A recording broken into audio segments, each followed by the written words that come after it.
So let's get into the tea of this case. And I like story time. And I was so impressed with Microsoft.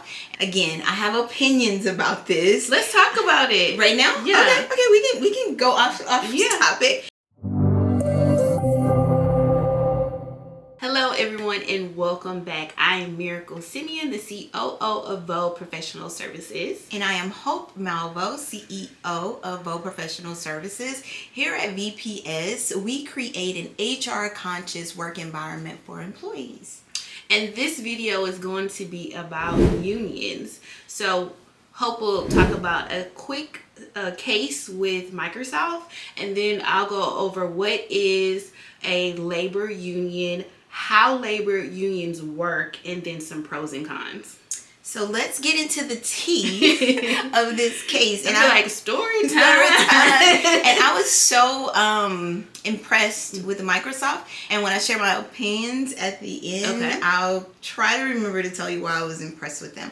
But so a group of video gamers, game testers, a group of video game testers formed a labor union, the first labor union in the U.S. at Microsoft. It's the largest in the video game industry. So the union's name is the Communications Workers of America, and we may say CWA, and that's who we're referring to. They said on Tuesday that a majority of about 300 employees, quality assurance workers, at Microsoft Video subsidiary ZeniMax Studios has voted to join the union. So Microsoft already told CWA it would accept the formation of the union. So that just simply means they did not push back. They said okay. And that is in their Maryland-based video game subsidiary. So the fulfillment of a promise that Microsoft had already made to the public to support it was $68.7 billion acquisition of another big game company, Activision Blizzard. So basically they bought ZeniMax for $7.5 billion in 2021, giving the Xbox maker control of ZeniMax, well-known gaming publication division, Bethesda Software Works, and popular game franchise. So basically, they formed this new union, and it's a new company. I said that they acquired in 2021. Again, I have opinions about this. Let's talk about it right now. Yeah. Okay. We can go off topic. It's important to note that a union is generally created when a company or employees rather don't feel like they're going to be treated fairly. From pay to benefits to all these things. When you're going through a merger or an acquisition in this case, it's super important to engage those employees early on to avoid this. I'm impressed by Microsoft because they could have fought back, but they knew that it was not in the best interest of the employees. And for them to say, hey, we're going to embrace this union. We're going to take it on. We're not going to, try to have all of these meetings to get them to not form this union. I thought was really good because for whatever reason, the employees thought it was in their best interest. And so Microsoft said, okay. Yeah. And then fun fact, my father-in-law, he works for AT&T, and he's a part of the CWA union. Oh, wow. So I asked him, did he like it? And he was like, yeah. He's been working there for like 25 years or something. That's all he knows. Yeah, that's all he knows. That's all he knows. So they had a good review. Okay. So I'm going to talk about how labor unions work. And so a labor union is a group of 2 or more employees who join together and just want together to advance common interests. So what that means, it can be wages, benefits, their schedule, employment terms and conditions. And so they're joining together or acting collectively. And then that's where you get the word CBI, collective bargaining agreement. I know we can talk unions a lot, but these workers represented by the union to increase their and have a powerful voice and strengthen their ability to negotiate. So they're essentially negotiating their terms and their conditions for employment and concerns. So let's talk about some advantages of a labor union. So it can promote higher wages and better benefits. In majority of the United States, unionized workers do make higher wages, and this came from data from the U.S. Bureau of Labor in 2010. It says that unionized workers make an extra $800 per month over people who are not unionized. And then also unionized workers pay less in their benefits, and they get more vacation days and better access to sick days compared to non-union workers. So just think about it. You have somebody that is fighting on your behalf and for these days versus, you just given the vacation policy.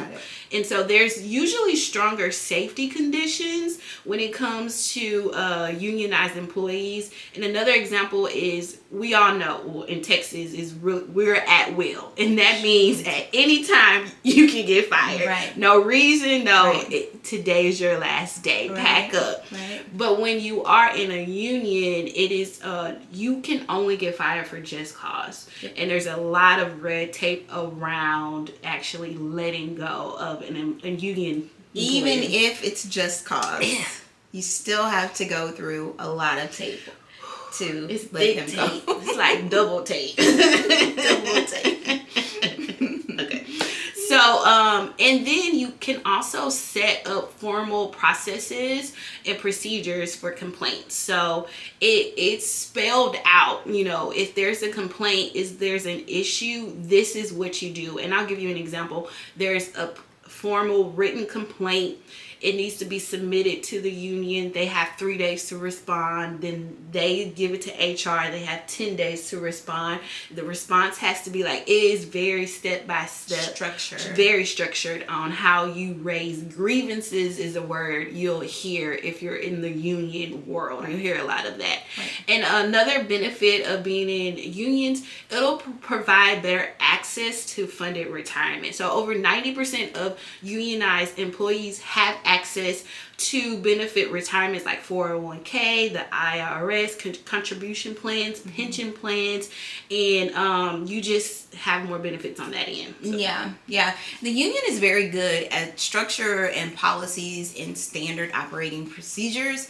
Hence why we talk about it a lot when we're working with companies to help you avoid. But we'll talk about that a little later. So let's talk about the disadvantages of the labor unions. So part of it is it's just really hard to promote. Unions are, again, we talked about the structure. So we talked about how much money a person can make, but then it's based on these years of service. So seniority a lot of time drives the promotion of an employee. So it makes it hard for, let's say, Joe Blow, who started year one and is doing excellent. They're your top performer. It's really difficult to promote them because there are so many guidelines that are in that CBA if they're a part of a collective bargaining That's probably agreement. why my father-in-law, he got 25 years, so he's like, yes. He's fine. And it's been seniority, his I got it. So it's really, it's a lot based on tenure. So that's a disadvantage. And then it requires ongoing dues, and in some cases, initial fees. Yep. So that means that they're taking money out of your paycheck, and it's normally between 1.5 to 2.5%. So just imagine every paycheck you'll get 1.5 or 2.5% taken out of your gross pay, and that's as long as you're a part of the union. So it can affect your earnings. And I remember we had a case where an employee joined, and of course in their offer letter we're saying you're a part of a collective bargaining agreement. They didn't quite understand what that meant, and they came to us about 2-3 months later hey, this deduction is coming out of my paycheck, and I had to tell him, oh no, it's because you're a part of a union. Let's look at your offer letter. Let's kind of talk through it. And he was like, oh my God, I wouldn't have even signed up for this. So that leads me into well, I was gonna say another statistic is that the unionized per week, they make $9.17, ununionized make $7.17, but that 2%, that's kind of the fee. Right. It kind of counters it, right? So it discourages individuality, honestly, because it's a group thinking type of organization. So it's really what the group votes on, and you as an individual, right? The majority kind of rules. So if you, whether you agree or not, really, it doesn't even matter. The majority is going to rule. So that could be as it relates to your benefits, as it relates to your vacation, even on down to your schedule, how things are handled from a procedure standpoint. The union pretty much has its hands in it, and so you do lose that, and that means you, as a company, you lose innovativeness. You don't get people to be independent thinkers without having that union rep. And if you've ever dealt with the union, you know exactly what I'm talking about.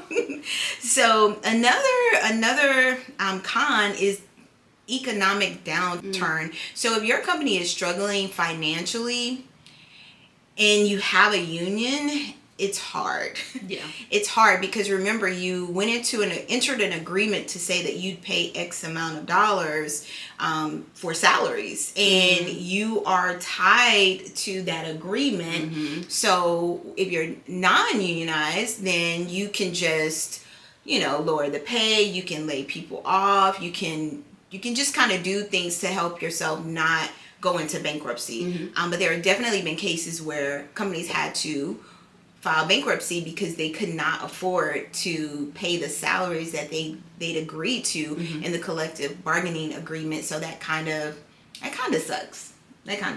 And some of these CBAs are for what's on average? Oh my gosh, 2 to 3 years. About 3 years. Yeah, about 3 years. Every 3 years you're renegotiating it, but good luck. It's locked in. Yeah, it's pretty locked in. I mean, to go in there and renegotiate down, they have to agree on it. So if you're trying to lower salaries, that's the union's whole goal is to promote and benefit the employee. That's not in the employee's best interest to get their salary lowered. So it's just really, really difficult. And you have some really great unions out there that are willing to work with companies, but that is a bit much. Nobody's doing that. Nobody's doing that. So yeah. So I'm going to talk about the top 10 union pros and cons. We all have the chart up, but I'm just going to pick the 2. So one of them is, I do agree that they have better protection for the workers. You have someone that is vouching for you at all times. And then another pro I do like is it is especially good for that shy person that is not going to go to HR and be like, I want more, I deserve more money and all of this. So it's really good for that shy person. But on the flip side of that, the fees, and I don't think that's something that unions talk about. They're like, oh yeah, like kind of keep it going.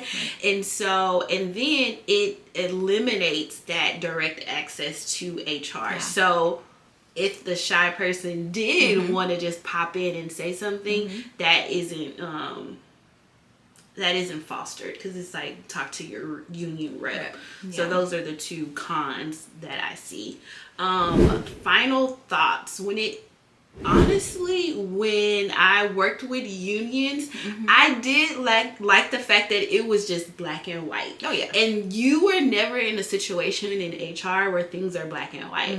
So it was like everything is like, I got 2 days to respond, I got 3 days to do this. So it's very cut and dry. But I did feel I did feel a sense of sadness when employees would come to me and say something, and I would have to say, oh, you're a unionized person, go to your rep, because that's not my personality. So it's just like, sorry, you got to go talk to somebody else. And sometimes they're not responding, and they can walk in my office, and it's just like, that is the downside of it.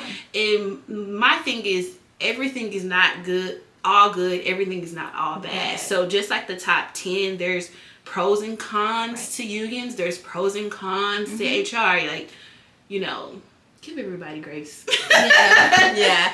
I guess for me, unions today, and I'm going to talk about unions in today's environment, perhaps they were more necessary before because of the work environment and the inability to be as open as we are today. I think that unions actually does the opposite. It does not unionize the organization. It unionizes a group of employees, which creates a very siloed experience. So you could be working for the same company as a union employee. Your employee experience is totally different than a non-unionized employee. And oftentimes there is this division. It causes a division because you aren't treated the same, because your company is having to ultimately facilitate a agreement that's been made on this end, but these employees, they have free reign to give you more, to do more, you know, change obviously, things. to change things. So I think it has the opposite effect today than it had before, and I do understand the need for it if you are an employee who's not getting what you need from your employer.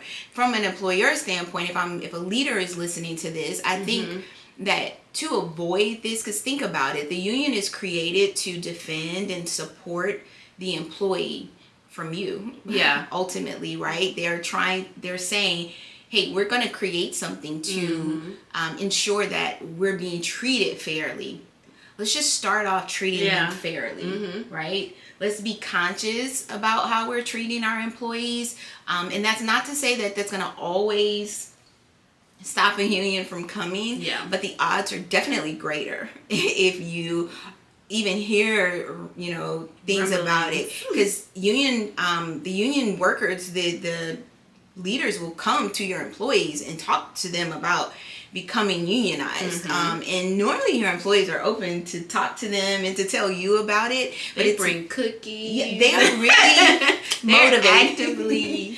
They're actively trying to get the employee to be a part of the union. So I would just say, be very mindful of how you're treating your employees and be conscious of what's going on in the environment so that you can avoid having a union, honestly. Yeah. And if you do have a union, kind of just leading into what we do, if you do have a union and you need support with negotiating a collective bargaining agreement, also known as a CBA, or if you just kind of have questions about strategies to help you avoid even having a union at your organization, we're giving a free consultation below. So just click on the link so that you can have a meeting with either one of us. But it's not all bad and it's not all good. I think there is a happy median that we can help you find. Thank you for watching, and until next time, VoPros.